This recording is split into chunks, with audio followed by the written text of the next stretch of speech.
Selamat datang kembali, para sahabat bijaksana, di channel Kebijaksanaan Leluhur. Hari ini, kita akan melakukan sebuah perjalanan menelusuri pemikiran mendalam dari sebuah bangsa yang sejak lama terkenal dengan kecerdasannya yang luar biasa. Mereka adalah orang-orang yang sangat menghargai pengetahuan, sebuah harta yang mereka yakini tak akan pernah bisa dirampas oleh siapapun. Dalam video kali ini, kita akan menyelami beberapa pepatah kuno mereka yang penuh dengan hikmah dan wawasan mendalam tentang kehidupan. Kami berharap kisah-kisah di baliknya dapat memberikan pelajaran berharga bagi kita semua. Pastikan Anda menonton sampai akhir karena ada banyak kejutan dan pelajaran yang menanti di setiap bagiannya. Mari kita mulai dengan 3 pepatah yang luar biasa ini. 1. Jika kancing baju pertama salah dipasang, maka semua kancing berikutnya akan sulit untuk diperbaiki. Sahabatku sekalian, dalam kehidupan modern yang serba cepat ini, berapa banyak dari kita yang sering terburu-buru, bertindak tanpa berpikir matang? Lalu ketika kesalahan sudah menumpuk dan tak bisa lagi diperbaiki, barulah penyesalan datang. Ada juga orang-orang yang sadar bahwa mereka salah sejak awal, namun karena keras kepala, mereka menolak untuk melepaskannya, hingga akhirnya terperosok dalam penyesalan yang mendalam. Banyak juga perusahaan besar yang tertidur lelap di atas singgasana kemenangan mereka, menolak untuk berubah menyesuaikan diri dengan zaman. Mereka tahu mereka salah, namun mereka terlalu lamban untuk bergerak, atau bahkan sudah terlambat untuk berbenah. Akhirnya, mereka harus menerima akhir yang menyedihkan. Kisah Kodak adalah contoh yang paling nyata. Pernah menjadi raja tak terbantahkan di dunia fotografi pada tahun 80-an, Kodak harus merasakan kejatuhan yang tragis 1 dekade yang lalu. Apa yang membuat raksasa dunia ini bisa tersungkur begitu dalam? Jawabannya adalah sifat keras kepala. Ketika berada di puncak kejayaan, mereka membuat keputusan yang keliru dan dibutakan oleh kesuksesan masa lalu. Sampai-sampai mereka mengabaikan teknologi digital dan tetap setia pada teknologi film yang sudah usang. Ironisnya, pada tahun 1975, seorang insinyur Kodaklah yang menciptakan prototipe pertama kamera digital. Ini adalah penemuan revolusioner yang akan mengubah masa depan fotografi selamanya. Namun, pada saat itu, Kodak justru menyia-nyiakan kesempatan emas ini. Alih-alih fokus pada kamera digital, mereka terus mengerahkan seluruh sumber daya untuk produk tradisional mereka, yaitu film dan cetak foto, mengabaikan teknologi yang mereka ciptakan sendiri. Para petinggi Kodak tidak percaya bahwa teknologi digital adalah masa depan. Hasilnya, sungguh menyedihkan. Pangsa pasar mereka terus merosot. Bertahun-tahun kemudian, ketika Kodak akhirnya sadar dan mencoba fokus pada teknologi digital, semuanya sudah terlambat. Mereka masih belum bisa melepaskan bisnis film mereka dan proses transisi berjalan sangat lambat. Perusahaan semakin melemah, tak mampu bersaing, dan dilanda konflik internal antara divisi kamera digital dan divisi kamera film.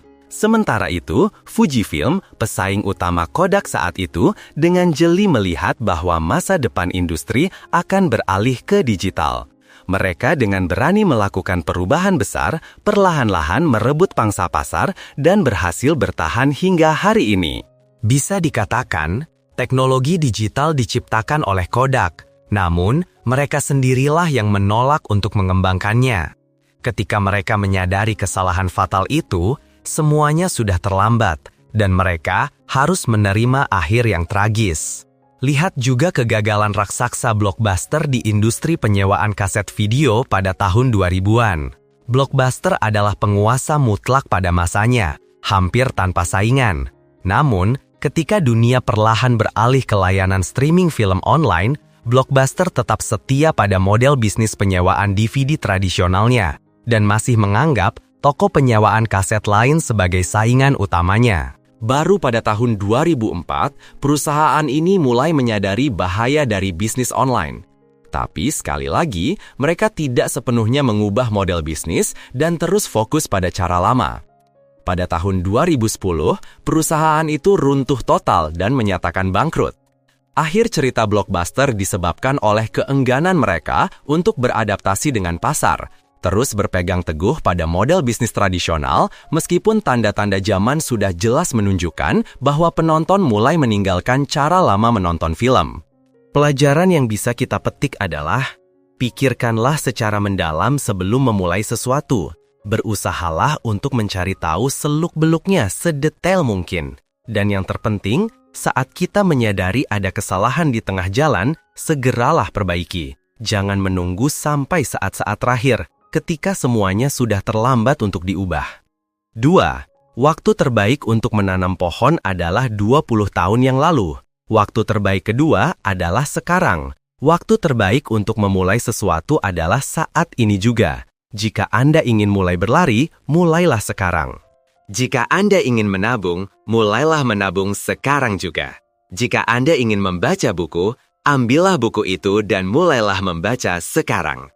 Jika Anda ingin memulai bisnis, ambillah langkah pertama itu sekarang juga.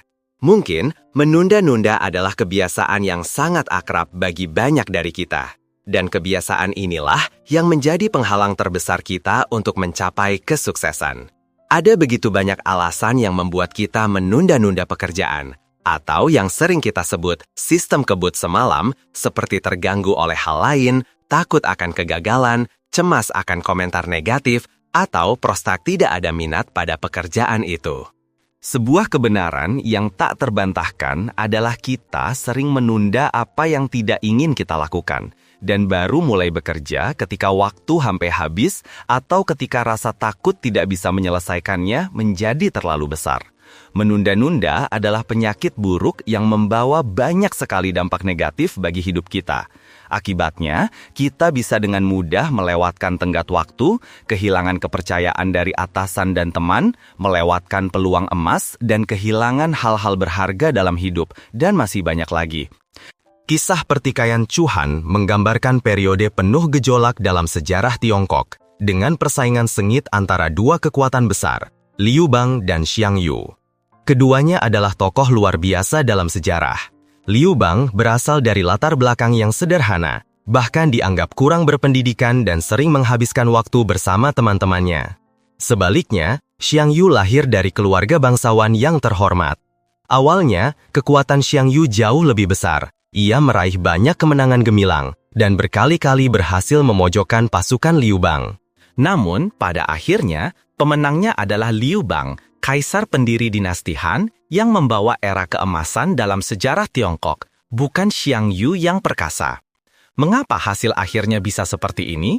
Salah satu alasannya adalah karena Xiang Yu terlalu ragu-ragu dan kurang tegas. Ia tidak mendengarkan nasihat penasihatnya, Fan Zheng, dan terus menunda untuk menghancurkan Liu Bang, meskipun ia memiliki banyak kesempatan untuk melakukannya. Salah satu peristiwa paling terkenal adalah perjamuan Gerbang Hong. Di sanalah Xiang Yu melewatkan kesempatan emas untuk menyingkirkan saingan terbesarnya. Setelah itu, kekuatan Liu Bang terus tumbuh semakin besar, yang pada akhirnya membawa hasil yang kita semua tahu.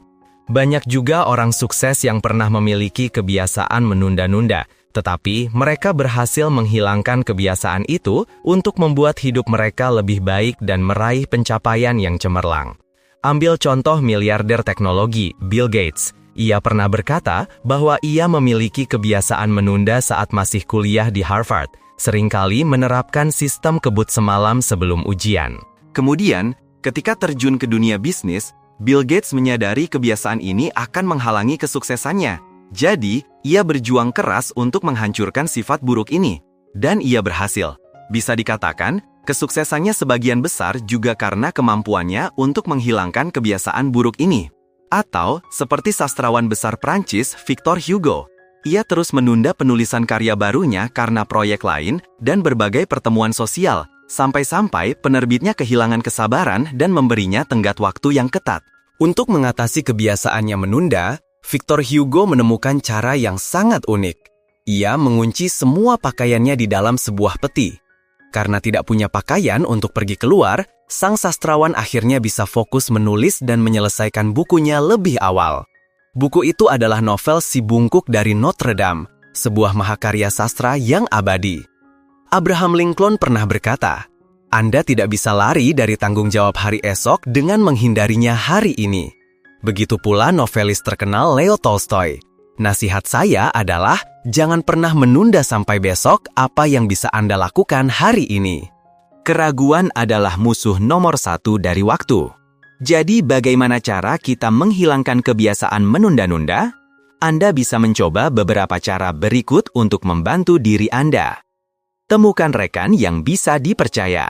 Memiliki 1 atau lebih orang yang bertanggung jawab untuk menemani Anda akan sangat membantu. Sebuah pengingat atau dorongan lisan dari mereka bukan hanya membantu Anda menghindari penundaan, tetapi juga menciptakan dampak psikologis yang membuat Anda lebih bertanggung jawab. Ketika tahu ada orang lain yang mengawasi, kita cenderung menjadi lebih disiplin. Buat daftar tugas atau to-do list. Memiliki daftar pekerjaan yang harus diselesaikan adalah cara yang sangat efektif.